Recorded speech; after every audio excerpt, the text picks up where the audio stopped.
sure that the town is in compliance, however, we do recommend that the town implement the local law now.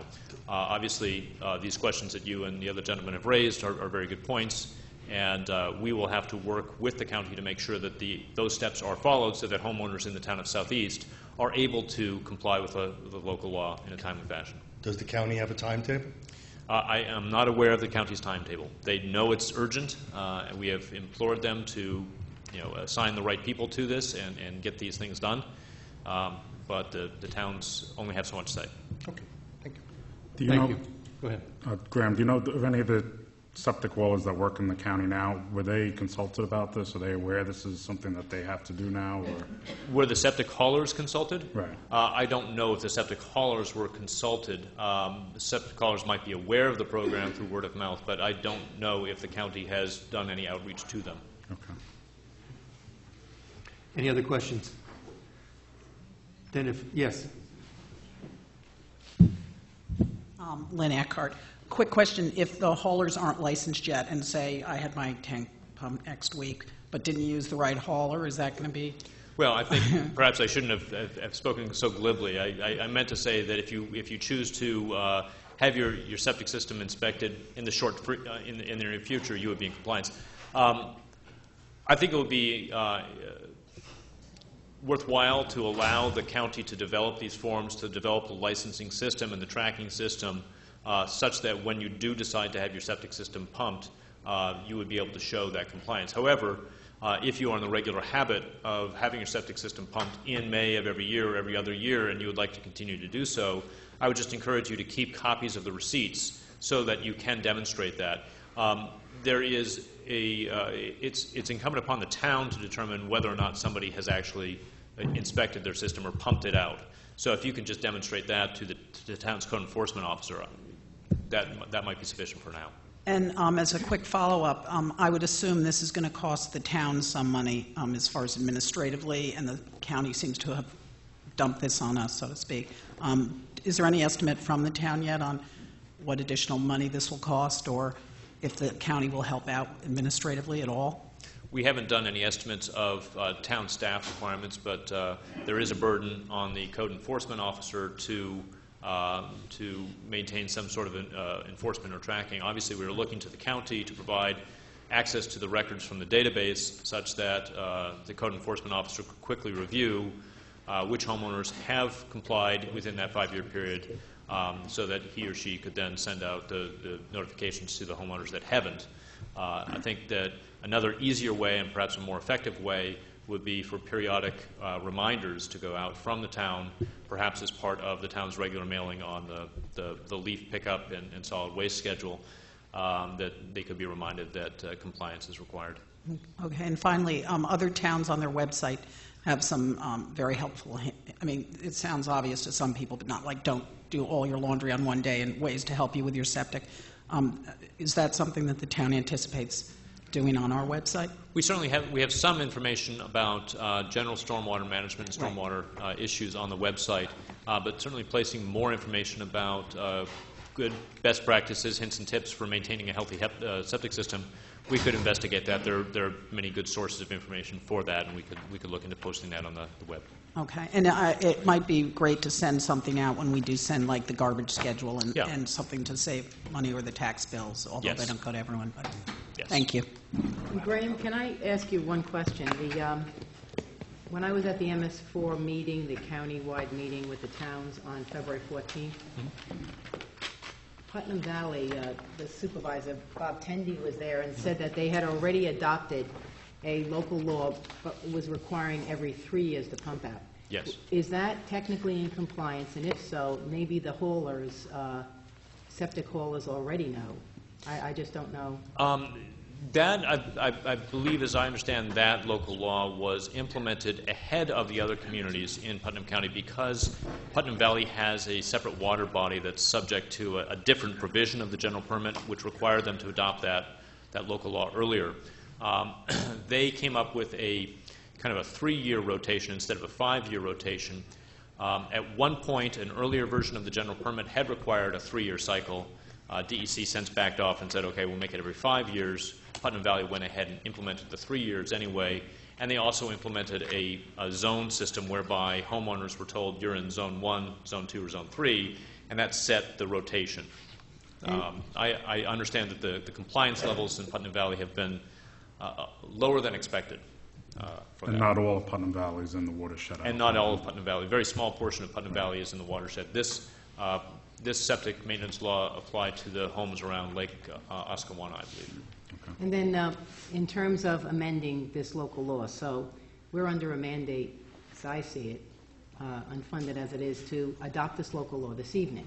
It can be amended, though, as long as it's still Oh, consistent absolutely. with the law. So Absolutely. if, and I'm not quite certain I'd speak to council on this, but perhaps if there are some issues with compliance next week, the next week, or prior to all the county doing whatever they're supposed to do and licensing the haulers, perhaps what we can also consider is amending the local law to include those who can prove that they've had the septics pumped out during this period of time where, I mean, there might be a problem with someone's, if there's a failing system and you're compelled to do it, to pump out your system, you'd want to have some assurances, so. Yeah. I think we could certainly do that. Any local law that you adopt is subject to further amendment or further revision, and we should certainly look at this as an example of that. Well, for purposes of tonight, we'll simply, at agenda item 5, we'll deal with the local law tonight. And then if anyone has their septic pumped out in the next week or two before the county program formally incepts, then simply save your receipts, folks, and if you don't have your receipts, the waste hauling company will be able to furnish duplicates, and we'll deal with it. It'll be all right. I mean, just my concern is that, we're mandated to pass this by May 1st, and the law and procedures isn't even fully developed yet, so it's kind of putting us in an awkward position. Yes. And the other concern is that, our code enforcement officer, we're down to one now, and he's also our parking enforcement officer, and he had absolutely never had any training on septic systems or anything like that, so it's kind of something that we just have to accept Fortunately, and to make do, and Right. I really think the county's more, the health department's really something that should be handling this personally. Yes, agreed. And again, I apologize on behalf of me, your consultant, and on behalf of the committee that we weren't able to bring this to the attention of this board and the other boards throughout the community, throughout the county. Earlier, we were concentrating on the retrofit program, and that was complex enough. I think in response to the concerns about the code enforcement officer's ability to do this, I understand that concern. I think, fortunately, we're not being asked, or the code enforcement officer is not being asked to become expert in septic system necessarily, but to just have a tracking function and an enforcement function using data provided by the county. So it does minimize the additional work, but there is still additional work that is the burden of the town. Okay, if no further, yes, sir. I'm Robert Bach. I have a suggestion to make to the county. Once when they establish a relational database, it would be very simple to run the database once a month and send an exception report to the local enforcement officer. So our enforcement officer really don't need to do anything. Once a month, he get an exception report which lists that these houses are delinquent. And then, obviously, he would have to go notify it. But I would strongly encourage the county to enter into this database all the residences who has sewer septic systems and merely run it once a month. Right. And in theory, because of the compliance, it requires 5 years from now, the first time when everybody have to have it. Right. Maybe 3.5 years from now, they can start sending out notices. Yes. To that effect, and our cost could be minimized. Thank you. Thank you. In the back, yes.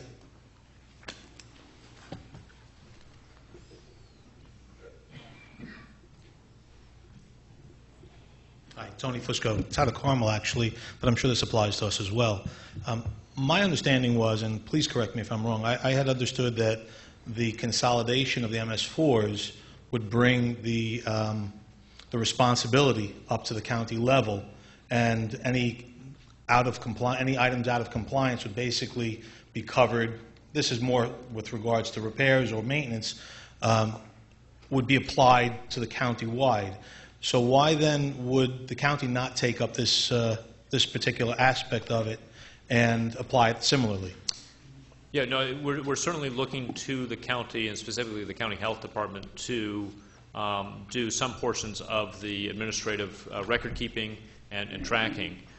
There is the existing sanitary code, which every homeowner here in Southeast, every homeowner in Carmel Sure. is subject to.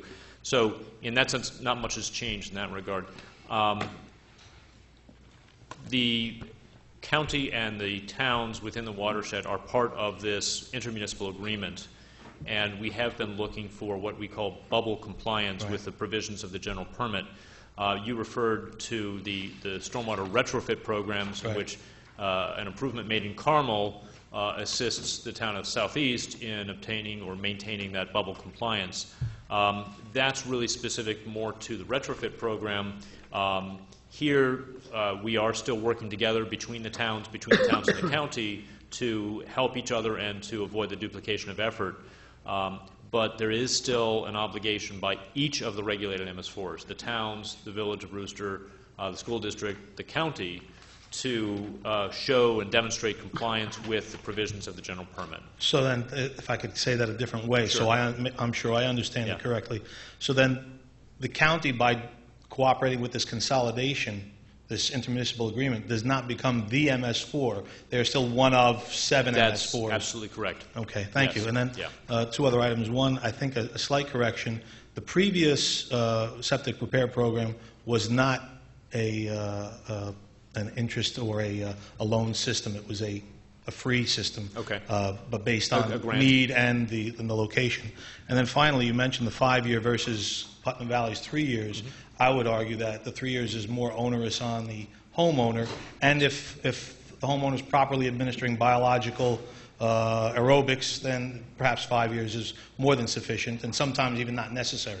Right. So, Right. And I think that's why DEC decided to move that 5 program years. back from the 3 years to the 5 years. right. But when I heard the 3, then I could almost hear Yeah. the wheels turning. Maybe we should make it 3 years, and then again it becomes more onerous on the homeowner. So thank you very much. You're welcome. Thanks. Okay.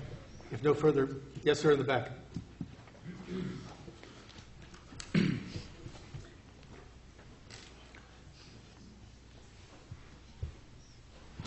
Welcome, thanks for joining us. Thank you. Pat McGinnis. I live at Vales Grove. I'm assuming that this law is going to apply to the people who live around Peach Lake and on Peach Lake, yes? No, sir. Well, yeah, go No, ahead. sir, we have of course, I don't know precisely where you live, but the town of Southeast, in partnership with North Salem, is constructing a sewer plant to serve certain of the neighborhoods around Peach Lake. Yes, it's So- 200 yards from my house. Okay. I'm aware of it. So it sounds likely that your house would be in the special district and would be exempt from this program.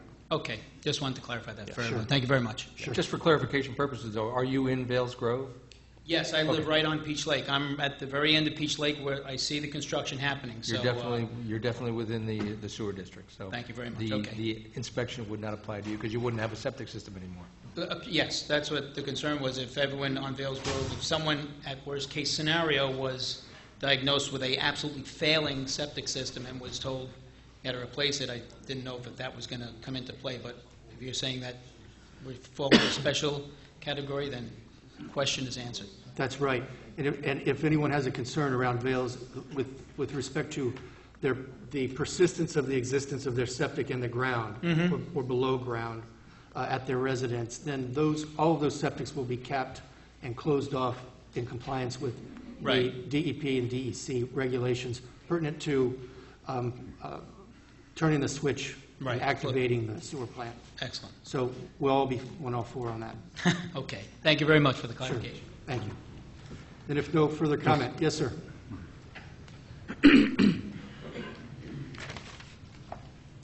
Hi, Peter Bell. Graham, there are septic systems out there now that don't have to be pumped. They're with microbes or something that they eat the stuff that's in the septic tank. I renovated a house